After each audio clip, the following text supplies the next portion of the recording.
High friends, good morning. আর দেখো সকাল সকাল চলে এসেছি। সকাল আর নেই, 10টা বাজে। আর এখন হচ্ছে যাব স্নানে। তো তার আগে একটু রোদ খেয়ে নিচ্ছি, এখনও করিনি স্নান, পুজো করব। আর এসেছি এই মাদুরটা পাতবো বলে, আবার কম্বলটা নিয়ে আসবো, একটু রোদ খাওয়াবো। আজকে থেকে যেন আবার যেন সেই ঠান্ডা ঠান্ডা যেন একটা ভাব। আর হাওয়া চালিয়েছে, এত ঠান্ডাও লাগছে। ছেলে গেছে পরীক্ষা আজকে।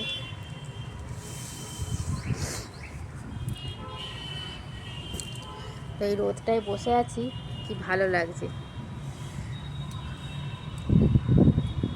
হালকা হালকা রোদ। দুদিন রোদে বসতে পারছিলাম না, আজকে রোদে বসা যাচ্ছে। ঠান্ডা কি আবার ঘুরে ফিরে আসছে নাকি বলো তো বন্ধুরা? স্নান করবো, পুজো করবো।